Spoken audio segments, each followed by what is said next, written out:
Vamos agora à entrevista do dia com Maria Lídia Flandoli.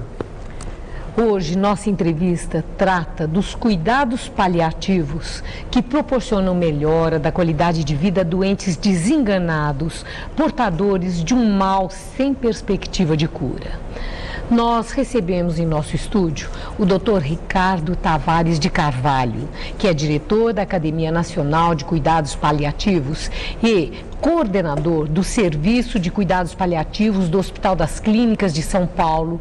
E ele vai nos falar sobre essa questão delicada e tão difícil de enfrentar. Muito obrigada por estar aqui.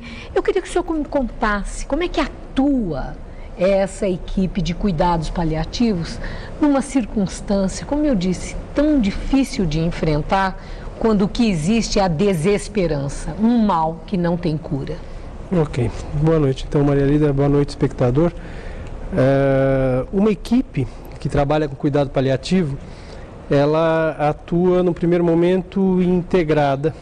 Existe uma necessidade de comunicação muito grande entre os profissionais, no sentido de poder dar acolhimento e assistência, que a gente insiste em dizer técnica, para o paciente e para o familiar e para a rede social envolvida, perante uma situação de uma doença grave que ameaça a vida e que frequentemente recebe o título ou a circunstância de estar desenganado. Quem compõe essa equipe? Que profissionais? A equipe é composta por todos os profissionais da saúde, médicos, enfermeiros, auxiliares de enfermagem, nutricionistas, fisioterapeutas, assistentes sociais, psicólogos, fonoaudiólogos, terapeutas ocupacionais, fisioterapeutas. Todos esses profissionais têm um papel determinado e atuante dentro dessa equipe.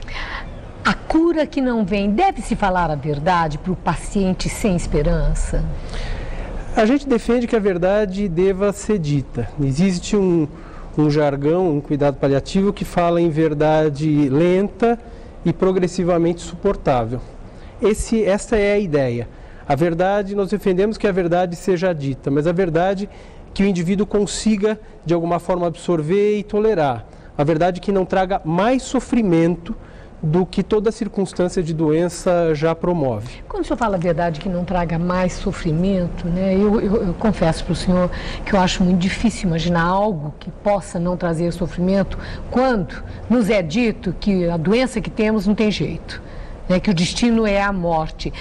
Em geral, as pessoas aceitam, a família aceita, ou existe uma tendência a fugir, vamos dizer, desse diagnóstico, a procurar outros médicos? Qual é o comportamento em geral? As duas coisas existem.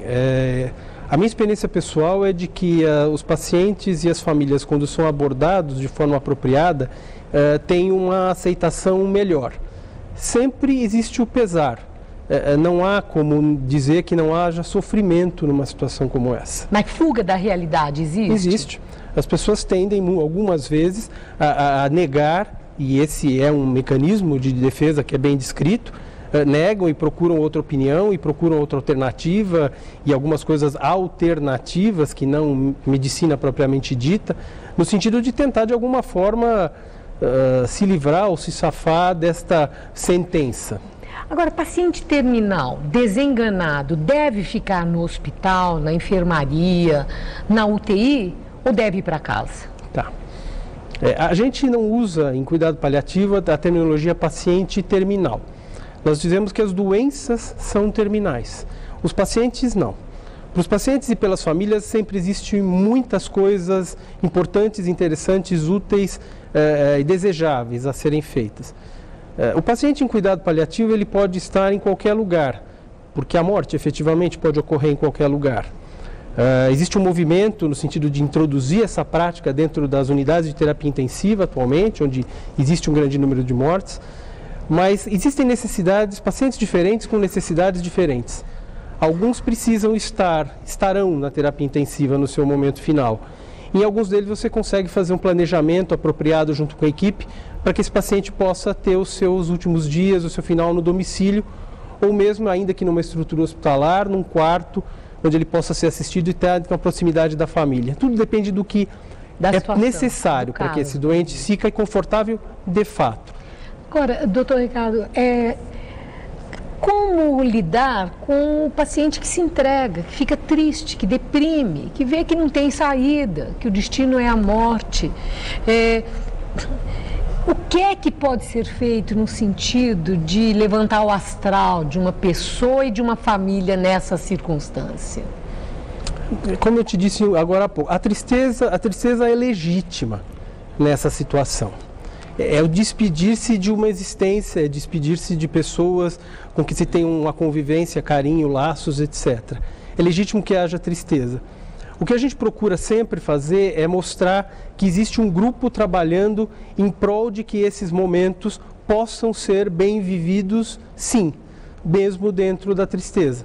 Não existe uma busca ou uma luta incessante por não promover ou não deixar que haja tristeza, ou medicalizar a tristeza, dizendo que ela é depressão. Isso é um dos pontos que se discute muito nessa prática. A tristeza é legítima e a gente está sempre junto para acolher essas pessoas e ajudá-los na condução desse processo. A última questão. Pacientes nessa circunstância pedem para que a equipe de cuidado paliativo ajude a morrer, uma prática de eutanásia, como é legal em outros países, né? Inclusive na Holanda agora há equipes móveis que vão às casas das pessoas para praticar a eutanásia e acabar com esse sofrimento, digamos. Vocês recebem pedido desse tipo de paciente desenganado? Esses pedidos existem sim, mas eles são infrequentes. Quando você consegue mostrar para esse indivíduo e para a sua família qual é a proposta de trabalho e que é a proposta de alívio de sofrimento em todas as dimensões. O trabalho consiste fundamentalmente em aliviar qualquer tipo de sofrimento e angústia física, psíquica, social, para que esses indivíduos possam de fato estar bem. E quando eles se percebem bem, porque as medidas são efetivas de fato, esse indivíduo quer continuar a viver e quer desfrutar dos momentos com seus familiares, com seus entes queridos, até o último momento. Eles querem cada momento da sua existência. Muito obrigado, doutor Ricardo. Uma boa noite. Boa noite. Boa noite. Gabriel.